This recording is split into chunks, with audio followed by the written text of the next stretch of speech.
साइकोसिस में reality contact नहीं होता। पेशेंट्स को ये नहीं पता होता कि हम हमें कोई बीमारी है या हम बीमार हैं या हमें मतलब उनको उनसे अगर आप ये पूछते हैं ना आज दिन क्या है, आज अभी टाइम क्या है, आप किधर बैठे हुए हैं, उनको ये चीज़ें नहीं पता होंगी।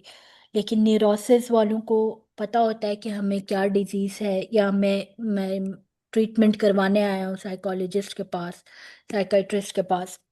और उनको ये भी पता होता है कि हमारा जो इशू है वो हमारी डिजीज है, हम बीमार हैं इस वजह से हमें इशू है। उसमें आ जाते हैं एंजाइटी, डिप्रेशन, ओसीडी, जिसको obsessive obsessive compulsive personality obsessive compulsive disorder कहते हैं।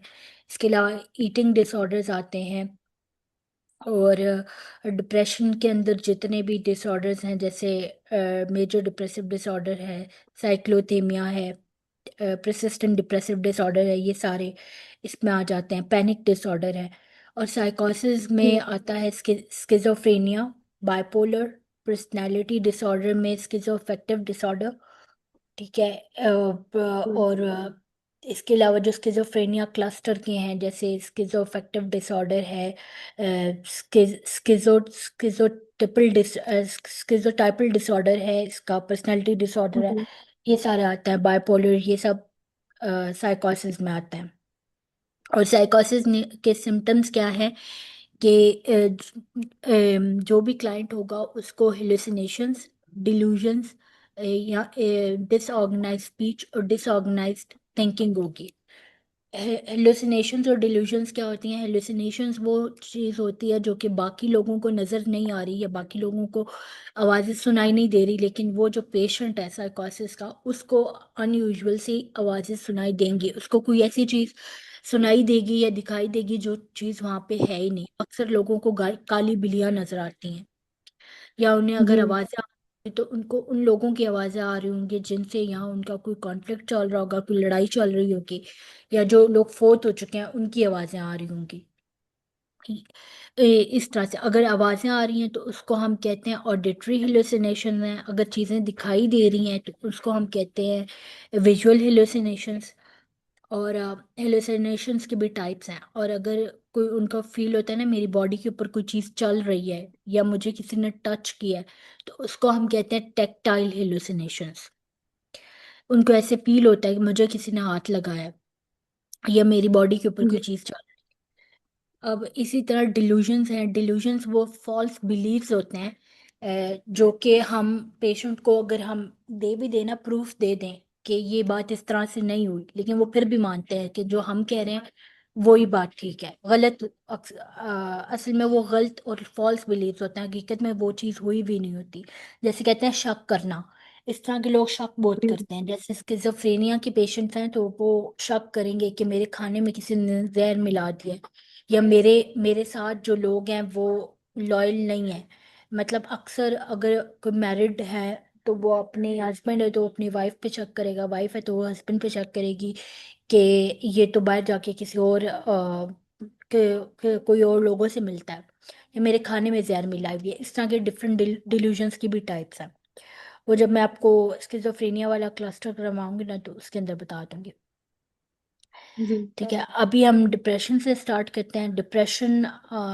डिप्रेशन जो है वो न्यूरोसिस के अंडर आता है। ठीक है।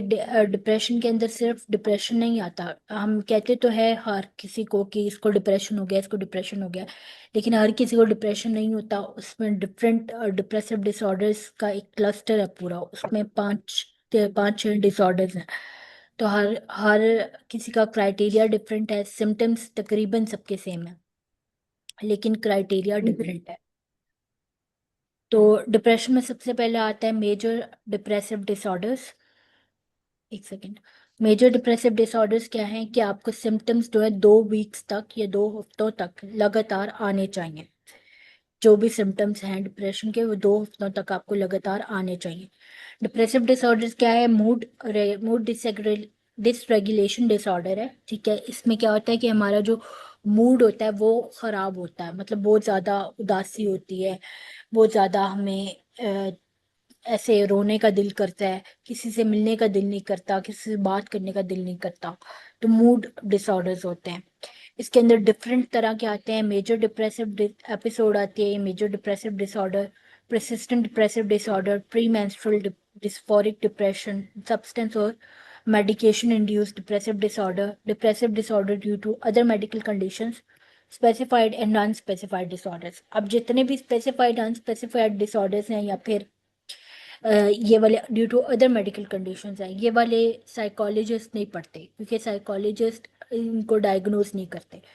अब ये इनका क्या होता है कि जो due to other medical conditions हैं, वो ये हो सकता है कि हमने जब हम हिस्ट्री लेते हैं तो उसमें हम हिस्ट्री टेकिंग में ये पूछते हैं पेशेंट से कि आपकी कोई मेडिकल हिस्ट्री तो नहीं है, मतलब कोई आपको कोई और बीमारी तो नहीं है मेडिकली। तो अक्सर ऐसा होता है कि किसी को कोई मेडिकल डिजीज होती है, जैसे कि किसी को कोई चल नहीं सकता, किसी को थायराइड का मसला है, या किसी को आईसाइट का इशू है, तो उसकी वजह से उन्हें डिप्रेशन हो जाता है। तो ये due to other medical conditions के अंदर अंडर आता है। और जो मेजर डिप्रेसिव डिसऑर्डर है, उसमें यह है कि मिनिमम 2 वीक्स के लिए आपको लगातार सिम्टम्स आने चाहिए। मतलब कोई उसमें गैप नहीं आना चाहिए। 2 वीक्स हर रोज आपको सेम ही सिम्टम्स आए। इसका डायग्नोज करने का क्राइटेरिया क्या है? जितने भी एडल्ट वाले डिसऑर्डर्स हैं वो 18 अबव पे होते हैं, कि जो क्लाइंट है उसकी एज 18 या 18 साल से ऊपर होनी चाहिए, तब आप उसको डिसऑर्डर डायग्नोज कर सकते हो एडल्ट वाला। जैसे अब बच्चों में भी है, बच्चों का भी एक डिसऑर्डर है, डिप्रेसिव डिसऑर्डर है, तो उसमें उसका क्राइटेरिया 12 ईयर्स है। इधर लिखा हुआ भी है कि 12 साल का है अगर बच्चा और उसको डिप्रेशन वाले सिम्टम्स आ रहे हैं, तो आप उसको वो डिसऑर्डर डायग्नोज कर सकते हो। अब मेजर डिप्रेसिव डिसऑर्डर के सिम्टम्स क्या हैं? सबसे पहले आता है डिसरप्टिव मूड डिसरेगुलेशन डिसऑर्डर।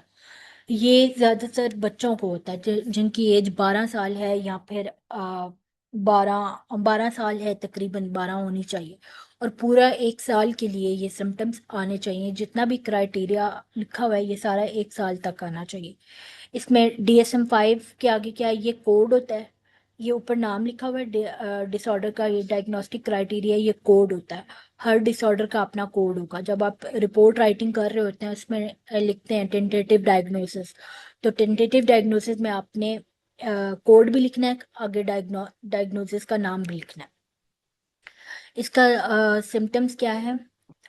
कि आपको सबसे पहले तो बहुत ज़्यादा उदासी होगी, बहुत ज़्यादा उदासी होगी, किसी से बात करने का दिल नहीं करेगा। जो सॉरी, ये डिसरप्टिव मूड डिसरेगुलेशन है, इसमें मूड ख़राब होता है। इसमें छोटे बच्चों को होता है तो इन्हें गुस्सा आता है। अक्सर आपने बच्चों को देखा होगा कि वो, एक तो होता है ना जो बच्चा ऑटिस्टिक है या ADHD है जिसको, वो तो और चीज़ है। लेकिन अगर किसी को ऑटिज्म ADHD नहीं है और वो वैसे गुस्सा कर रहा है, चीजें तोड़ रहा है, लोगों के साथ लड़ झगड़ रहा है, वैसे वर्बली गुस्सा कर रहा है, तो इसमें क्या होता है कि बहुत ज्यादा गुस्सा आता है। और ये ज्यादातर जो गुस्सा आना है, टेम्पर आउटबर्स्ट है, ये डेवलपमेंटल लेवल पे स्टार्ट होता है। डेवलपमेंटल लेवल क्या है? इन्फेंसी से लेके 5 साल तक। 5 साल तक जब बच्चा होता है वो उसकी डेवलपमेंटल एज होती है।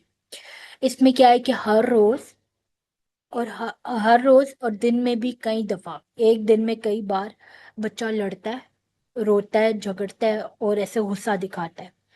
उसके बाद क्या है कि ये सिम्टम्स आपको पूरे 1 साल के लिए आने चाहिए, जब तक कोई क्राइटेरिया मीट नहीं कर रहा होता। अगर उसका टाइम पीरियड नहीं नहीं कंप्लीट हुआ या कुछ भी, तो हम उसको अनस्पेसिफाइड डिसऑर्डर्स में डाल देते हैं। इसमें क्या है कि 3 महीने, 1 महीने तक लगातार आना चाहिए, सॉरी, 12 महीने तक या उससे ज़्यादा लगातार आने चाहिए। और सेटिंग्स में भी 3 डिफरेंट सेटिंग्स में हो। स्कूल में एक ही तरह का बिहेवियर हो उसका, बच्चे का, घर पे एक ही तरह का हो, और दोस्तों के साथ भी एक ही तरह का हो, तो आप इसको डायग्नोज कर सकते हैं। और बच्चे की एज 6 साल से लेकर 12 साल तक या 18 साल तक होनी चाहिए। अगर कोई बच्चा 10 साल का भी है, अगर उसमें सिम्टम्स हैं, ज्यादातर क्या होता है कि 10 11 साल के बच्चों के अंदर ये वाले सिम्टम्स आते हैं। इनमें क्या है कि बच्चा वही लड़ता है, रोता है, हर किसी से मतलब वर्बल अब्यूज करता है। उसके अलावा चीजें तोड़ता है, अगर बहुत एक्सट्रीम है तो उसमें चीजें तोड़ देगा, टीचर्स के साथ, पेरेंट्स के साथ, और अपने फ्रेंड्स और अपनी जो एज ग्रुप के लोग हैं उनके साथ मिसबिहेव करता है। इसके इसके साथ सिम्टम, इसके की वजह क्या होती है? वजह यही होती है कि हाँ, ये भी आपने देखना होता है। आपने जब डिफरेंशियल डायग्नोसिस देखना है तो उसमें आपने ये देखना है कि इसको कोई और प्रॉब्लम तो नहीं है। हो सकता है कोई और उसको मेडिकल कंडीशन हो तो उसकी वजह से वो लड़ता हो। जरूरी नहीं कि बच्चा लड़ झगड़ झगड़ रहा है और उसको कोई और मेडिकल कंडीशन है साथ तो आप उसको कह दो कि इसको डिसरप्टिव मूड डिसरेगुलेशन डिसऑर्डर है। उसके लिए ये भी है कि कोई और मेडिकल कंडीशन नहीं होनी चाहिए। इसमें क्या है, डायग्नोस्टिक फीचर्स क्या है? अब जो डायग्नोस्टिक फीचर्स है ना, वो हर डिसऑर्डर का यही होगा, ऊपर डायग्नोस्टिक क्राइटेरिया होगा, नीचे डायग्नोस्टिक फीचर होंगे। डायग्नोस्टिक फीचर क्या है? डायग्नोस्टिक क्राइटेरिया को थोड़ा और ज़्यादा एक्सप्लेन किया हुआ है ताकि डिटेल में समझ आए।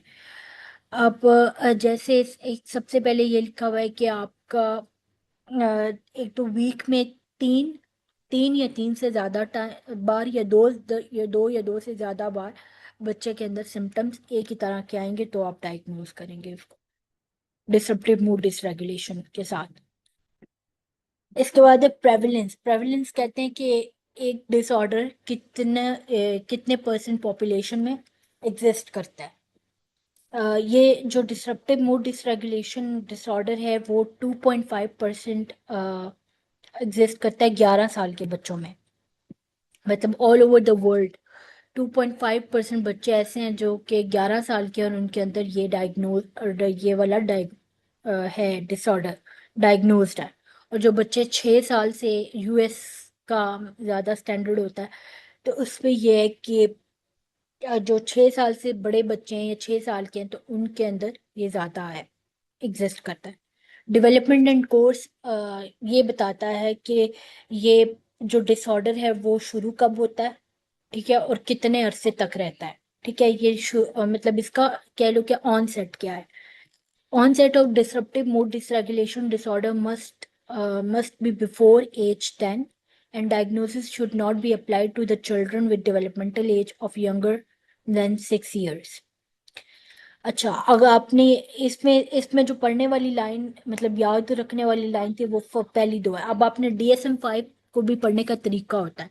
DSM में बहुत ज़्यादा चीज़ें लिखी हुई हैं तो आपने ये नहीं कि सारी की सारी आप याद करने लग जाओ।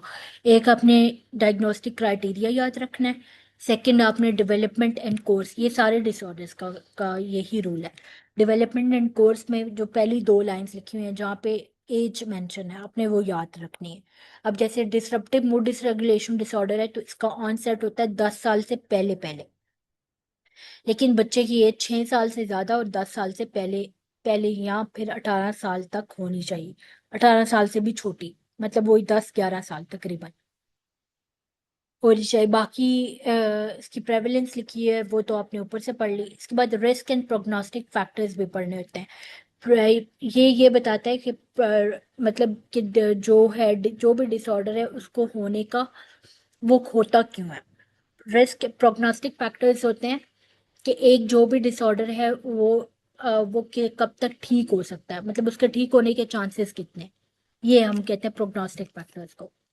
अब इसमें तीन आते हैं, temperamental, environmental, genetic and physiological. Temperamental है कि बच्चे का अपनी इसकी पर्सनैलिटी कैसी है। कुछ बच्चों की पर्सनैलिटी ऐसी होती है ना कि वो गुस्से वाले होते हैं या फिर उनके अंदर बहुत ज़्यादा गुस्सा होता है, मतलब बाय बर्थ कह लो कि बचपन से ही उनके अंदर गुस्सा आता है। अब जिनको ये होता है डिसरप्टिव मूड डिसरेगुलेशन डिसऑर्डर होता है तो जब वो थोड़े बड़े होते हैं तो उनके अंदर ऑपोजिशनल डिसऑर्डर आ जाता है। ऑपोजिशनल डिसऑर्डर या डेफिसिट डिसऑर्डर जो है वो और होता है, उसमें स्पेसिफिकली बच्चा चीज़ें तोड़ता है, उसके आसपास जो चीज़ें पड़ी हुई हैं वो तोड़ता है, बहुत दूसरे लोगों को मारता है। जो ये डिसरप्टिव मूड डिसरेगुलेशन था इसमें तो सिर्फ वर्बली बच्चा गुस्सा करता है, चिल्लाता है, चीखता है। लेकिन जो ये ऑपोजिशनल डेफिसिट डिसऑर्डर है इसमें बच्चा मारता है। और इसके बाद कोमॉर्बिडिटी होती है। कोमॉर्बिडिटी होती है किसी भी डिसऑर्डर में दो या दो से ज्यादा डिसऑर्डर होना, मतलब जैसे बच्चे में मूड ये है डिसरप्टिव मूड डिसरेगुलेशन डिसऑर्डर है तो इसके साथ हो सकता है बच्चे में ADHD हो, बच्चे को ऑटिज्म भी हो सकता है, लेकिन एडीएचडी में भी अगर बच्चा एडीएचडी के साथ है, एंजाइटी डिसऑर्डर है, उसको कोई ना कोई एंजाइटी वाला इशू है, तो हो सकता है उसके साथ, या आप कह लो कि इसको डिसरप्टिव मूड डिसरेगुलेशन डिसऑर्डर है। लेकिन इसके लिए भी एडीएचडी को भी डायग्नोज करने के लिए, ऑटिज्म को डायग्नोज करने के लिए और भी सिम्टम्स होते हैं। जब भी आपने कोमॉर्बिडिटी देखनी है तो आपने सिर्फ ये नहीं कि एक सिम्टम देख लिया और उसको कह दिया कि इसको एक से ज्यादा डिसऑर्डर्स है। आपने मिनिमम हर डिसऑर्डर के 5 या 6 डिसऑर्डर्स देख सिम्टम्स देखने हैं। अब इन्वायरमेंटल फैक्टर्स क्या है कि उसके बच्चे की इन्वायरमेंट में आसपास उसका माहौल इस तरह से है जिसकी वजह से उसके अंदर ये सिम्टम्स आए हैं। अब बच्चे के साथ क्या हो सकता है, या तो वो चाइल्डहुड अब्यूज आ सकता है उसको, ठीक है, फिर साइकोलॉजिकल अब्यूज आ सकता है, साइकोलॉजिकल निगलेक्ट, अक्सर पेरेंट्स पेरेंट्स या उसके सिबलिंग्स हो सकता है उसको इग्नोर करते हैं। बच्चा जो कि मिडिल बॉर्न अगर होता है तो वो अक्सर इग्नोर हो जाता है, जैसे फर्स्ट बॉर्न है और लास्ट बॉर्न है, उन्हें तो पूरी अटेंशन मिलती है, लेकिन जो मिडिल बॉर्न बॉर्न है वो अक्सर निगलेक्ट हो जाते हैं। तो निगलेक्ट होने की वजह से बच्चे के अंदर सिम्टम्स आ सकते हैं। इसके अलावा क्या है कि पेरेंट्स की सेपरेशन हो जाती है। अगर जिन बच्चों के पेरेंट्स की सेपरेशन होती है उनके अंदर ये सिम्टम्स ज़्यादा आते हैं। पेरेंटल ग्रीफ और डिवोर्स।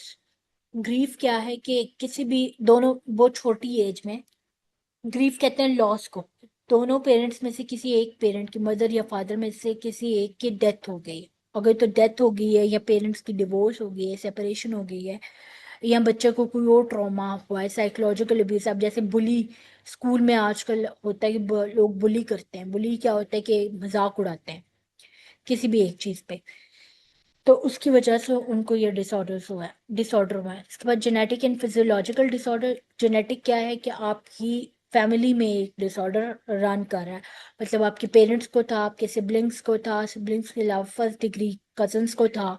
फर्स्ट डिग्री कजन्स कौन से होते हैं, जो आपके खाला का डायरेक्ट खाला की बेटी होती है। एक तो होता है मामा की कजन, मामा की कजन खाला तो बनती है लेकिन उनका अगर वो है तो उसकी वजह से नहीं, मामू का बेटा, ये सारे जो है, चाचू का बेटा, ताए का बेटा, पप्पो का बेटा, ये सारे फर्स्ट डिग्री रिलेटिव्स हैं। अगर इनको फर्स्ट डिग्री कजन्स में से किसी को है, ज्यादा कॉमन है कि सिबलिंग्स को है, तो इनमें ये वाले डिसऑर्डर्स हो सकते हैं।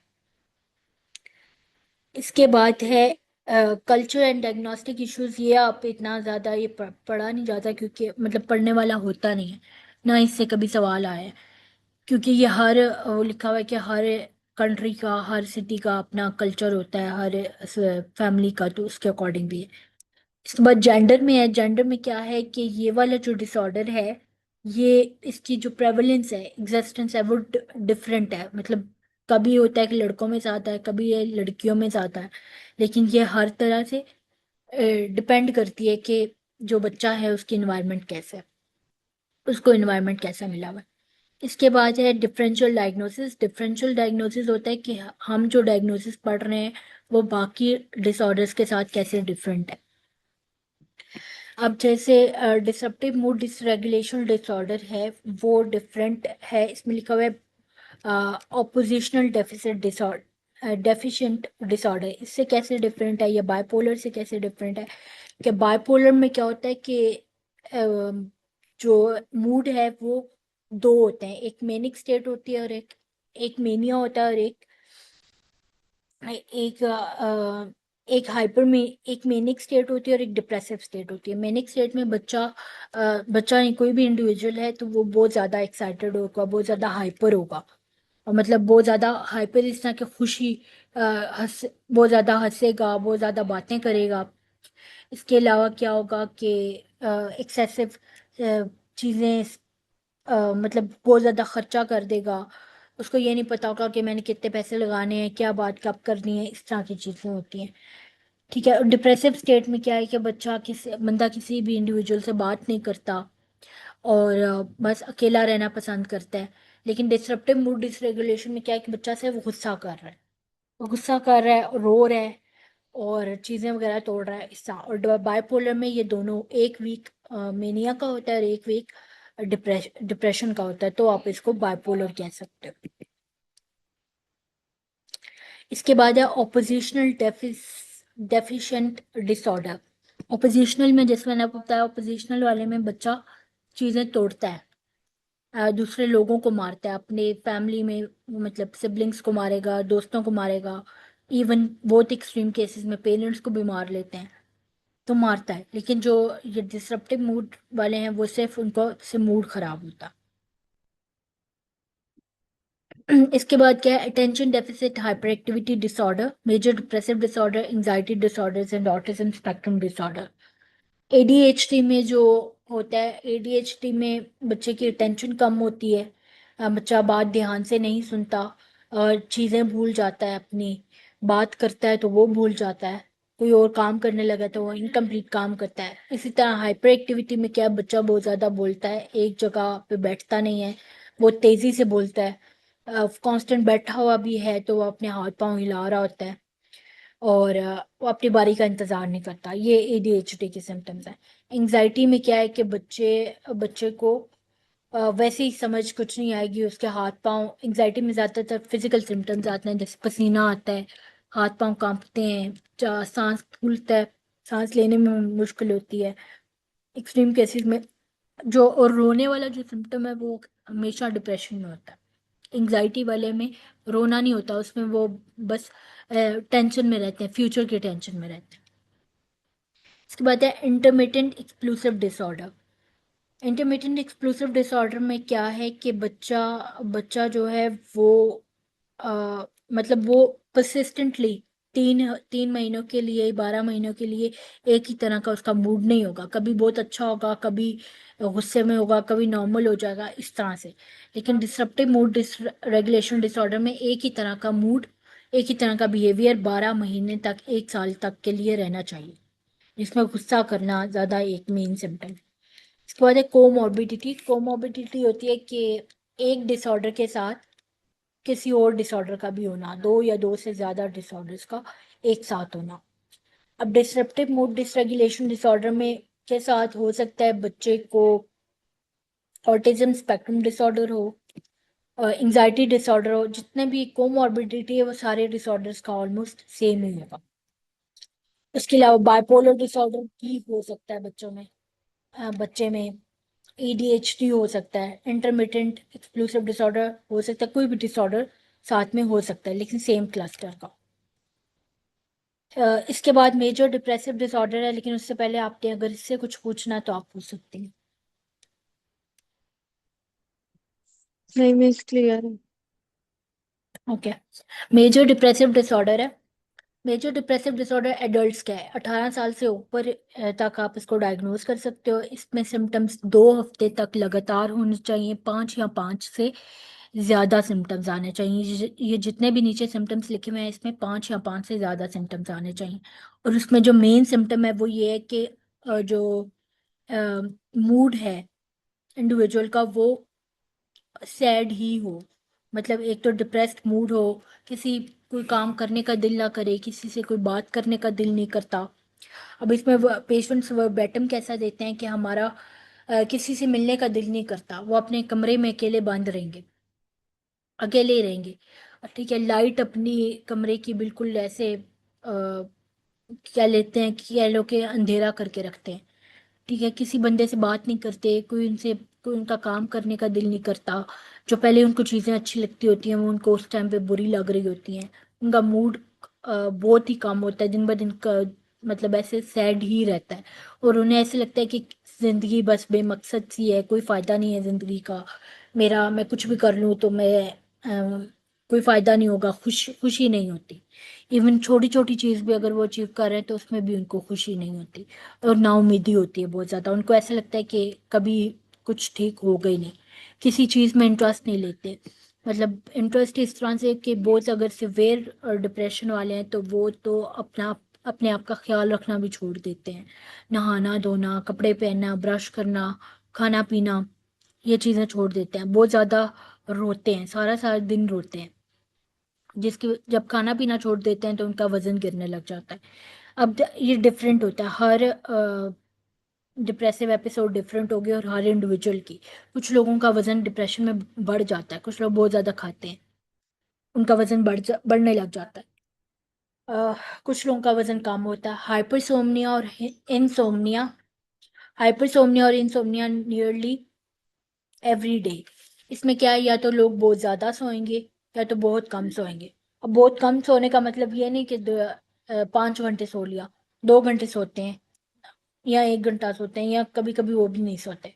और हाइपरसोमनिया में तो 17-18 घंटे से भी ज्यादा लोग सोते हैं। इसके बाद है साइकोमोटर एजिटेशन और retardation nearly every day. Psychomotor agitation क्या है कि कॉन्स्टेंटली अपने आप को हिलाते रहना, हरकत में रहना, एक जगह पे नहीं बैठेंगे। मतलब उनको एक जगह बैठे हुए ना, तो उन्हें फिर कोई और कुछ होगा कि मेरा कोई काम रहता है तो वो उठ के सोफे पे बैठे हैं तो बेड पे बैठ जाएंगे, बेड पे बैठे हैं तो सोफे पे बैठ जाएंगे, खड़े में हैं तो वो बैठ बैठ जाएंगे। उनको समझ ही नहीं आती कि क्या करना है। इसके अलावा रिटार्डेशन क्या है कि उनको यही नहीं पता होता कि आहिस्ता आहिस्ता डिप्रेशन होने की वजह से उनको जो अपने डेली लाइफ के टास्क हैं वो भूल जाते हैं।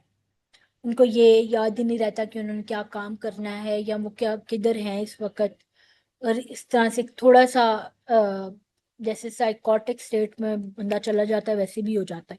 लेकिन सिवियर अगर कोई ऐसा डिप्रेसिव डिसऑर्डर है जो कि ट्रीट नहीं हुआ, जिसका मैनेजमेंट प्लान शुरू ही नहीं हुआ, उस केसेस में होता है फटीग और loss of energy nearly every day. हर वक्त थके हुए महसूस करना, कोई काम नहीं भी कर रहे तो भी थके हुए हैं। हर वक्त उनका दिल करता है कि मैं सोया रहूं, मैं अकेला रहूं, मेरे पास कोई ना आए, मेरे से कोई बात ना करे। और लेटे रहते हैं, थके रहते हैं, बेशक कोई काम भी नहीं कर रहे, सिर्फ लेटे में हैं, तो भी थकावट होती रहती है उनको। उसके अलावा feelings of worthlessness every day, ये जो है एक कह ले कि ये एक मेन कोर सिम्टम है इसका, डिप्रेशन का। इसमें क्या है कि लोगों को ये लगता है, गिल्ट होता है कि शायद मेरी गलती है। गिल्ट इस तरह का एक, वो कहते हैं ना कि मतलब अपने आप में ही चीजें बुरी लग रही होती हैं उनको, शर्मिंदगी से महसूस हो रही होती है कि गिल्ट होता है। उसके अलावा वर्थलेसनेस, फीलिंग्स ऑफ वर्थलेसनेस होता है जिसमें लोगों को लगता है कि जिंदगी बेमकसद है, मैं कुछ भी कर लूँ कोई फायदा नहीं है। मतलब जिस तरह अगर कोई स्कूल गोइंग बच्चा स्कूल गोइंग है तो उसको ये होगा कि वो पढ़ाई छोड़ देते हैं कि कोई फायदा नहीं पढ़ने का। जो जॉब कर रहे हैं वो अपनी जॉब्स छोड़ देते हैं, इस तरह से कुछ भी नहीं करते। उनको ऐसे लगता है कि जो कुछ भी कर लिया बस कोई फायदा नहीं होगा। डिमिनिश्ड एबिलिटी टू थिंक और कंसंट्रेट और इनडिसिसिवनेस नियरली एवरी डे, डिसीजंस नहीं ले सकते अपना। उनको इतना भी नहीं पता होता कि मैंने खाना क्या खाना है और मैंने कपड़े कौन से पहने हैं। ये भी एक बहुत माइनर सा डिसीजन है, वो भी नहीं ले सकते। ना उनसे किसी चीज़ के बारे में कोई इनसे सवाल जवाब क्या किए जा सकते हैं, ना वो सोच सकते हैं। उनका बस हर चीज़ से होता है कि बस मेरे से कोई चीज़ डिस्कस ही ना करो। रिकरेंट थॉट्स ऑफ डेथ्स और रिकरेंट सुसाइडल आइडिएशन, डिप्रेशन को डायग्नोज करने के लिए और भी ज़्यादा, मतलब जो मेन सिम्टम है वो ये है कि डिप्रेसिव थॉट्स आती हैं उनको, सॉरी सुसाइडल आइडिएशन होती है।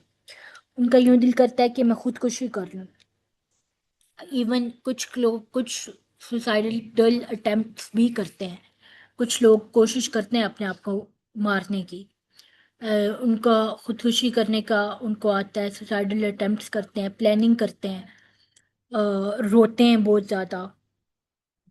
और इसमें ये होता है कि एक जब भी आपने कोई भी डिसऑर्डर डायग्नोज करना है तो उसमें आपने ये देखना है कि सिम्टम्स, उन सिम्टम्स की वजह से किसी भी इंडिविजुअल की अपनी पर्सनल, सोशल, ऑक्यूपेशनल लाइफ, जो एक वर्क रिलेटेड लाइफ है, वो इफेक्ट तो नहीं हो रही। अगर वो इफेक्ट हो रही है कि मतलब जो जॉब पे जा रहा था उसने जॉब छोड़ दी है, जो पढ़ रहा था उसने पढ़ाई छोड़ दी है, लोगों से मिलना जुलना छोड़ दिया है, अपना ख्याल रखना छोड़ दिया है, तो इसका मतलब ये है कि वो जो डिसऑर्डर है वो उसको खराब कर रहा है, मतलब उसकी क्वालिटी ऑफ लाइफ खराब हो रही है। तो आप उसको डायग्नोज कर सकते हो। The episode is not attributable to physiological effects of substance or any other medical condition. आपने ये भी साथ साथ देखना होता है कि लोग कोई और इसको मेडिकल कंडीशन तो नहीं है कोई भी डिसऑर्डर डायग्नोज करने के लिए, इसको डिप्रेसिव डिसऑर्डर्स को डायग्नोज करने के लिए। जो मेजर डिप्रेसिव डिसऑर्डर है इसमें आपने डायग्नोज करने के लिए ये भी देखना है कोई और मेडिकल कंडीशन तो नहीं है, या जो क्लाइंट है वो कोई और सब्सटेंस तो नहीं लेता, मतलब कोई अल्कोहल इनटेक या कोई सिगरेट वगैरह तो नहीं पी रहा। और इसमें आपने ये भी देखना है कि जो ए से लेके सी तक क्राइटेरिया था वो मीट हो। करना चाहिए। ये जो ऊपर 1 से लेके 9 तक लिखे हुए थे, इसमें से कोई से 5 सिम्टम्स या 5 से ज़्यादा सिम्टम्स आने चाहिए, तो आप डायग्नोज कर सकते हो। इसके बाद है at least one one major depressive episode is not better explain by schizoaffective disorder. जैसे कोमॉर्बिडिटी में आपने ये भी देखना है कि उसको schizoaffective disorder, schizophrenia, schizophreniform disorder तो नहीं है, कोई और डिसऑर्डर तो नहीं है, क्योंकि अक्सर स्किज़ोफ्रेनिया के साथ भी डिप्रेशन कोमॉर्बिडिटी में होता है। इसके बाद नीचे कोड्स लिखे हुए हैं। कोड्स अब हर उसके डिफरेंट है। जब आप ये टेस्ट अप्लाई करते हो जिससे डायग्नोसिस कंफर्म होता है, तो उसके साथ आपने जब स्पेशली जो क्लिनिकल साइकोलॉजिस्ट है जब वो रिपोर्ट बनाता है, तो वो कोड भी मेंशन करता है, फिर सिवियरिटी लेवल भी लिखता है। तो अगर माइल्ड है तो अपने माइल्ड लिखना है, मॉडरेट है तो मॉडरेट का अपना कोड है, सिवियर का अपना कोड है। विद साइकोटिक फीचर्स हैं, साइकोटिक फीचर्स में डिल्यूजन्स और हेलुसिनेशंस भी आएंगी। पार्शियल एडमिशन में क्या है कि के जो इंडिविजुअल है वो क्राइटेरिया फुलफिल नहीं कर रहा, अभी उसका या तो सिम्टम्स पूरे नहीं हुए या तो जो ड्यूरेशन था वो पूरा नहीं हुआ। इसी तरह बाकी इसके डायग्नोस्टिक फीचर्स हैं कुछ, तो वो अगर आपने बहुत कोई डीप डायग्नोसिस देना है तो आप उसके लिए यूज कर सकते हो। इसके बाद नेक्स्ट उसका आ जाता है प्रेवलेंस। प्रेवलेंस में क्या है कि ज़्यादातर 7% लोग यूनाइटेड स्टेट्स में वो हैं जो कि 18 से लेकर 29 साल तक है, 29 ईयर्स तक के लोग हैं, उनके अंदर डिप्रेशन ये के सिम्टम्स या डिप्रेसिव डिसऑर्डर ज़्यादा होते हैं।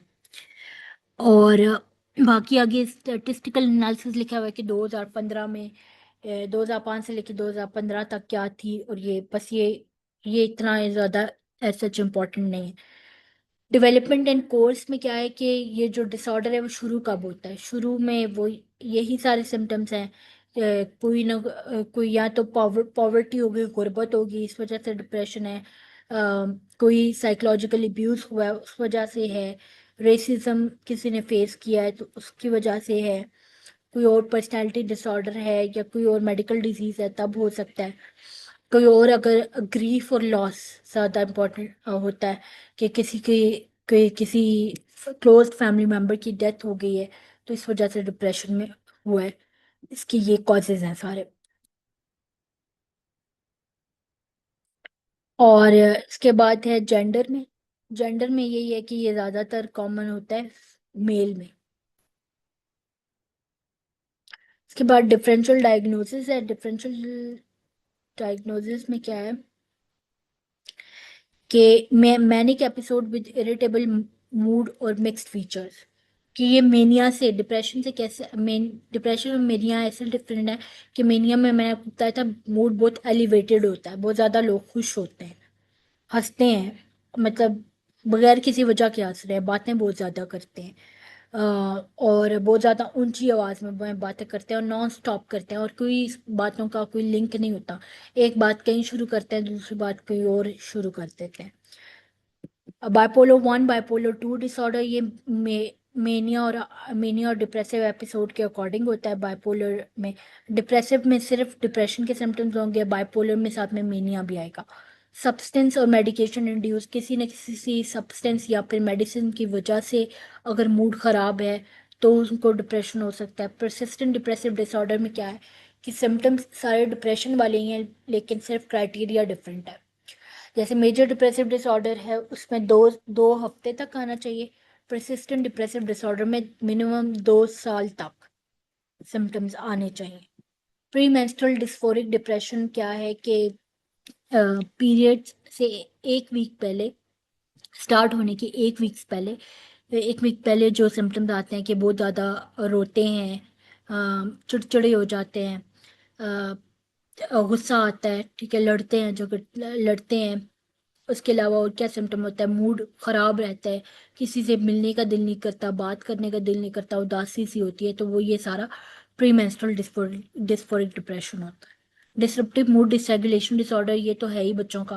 तो जो इंडिविजुअल जिसकी एज 18 साल से ऊपर है या 12 साल, 18 साल से ऊपर है, तो उसको तो ये डिसऑर्डर हो ही नहीं सकता, मतलब उसका डायग्नोसिस आप नहीं दे सकते।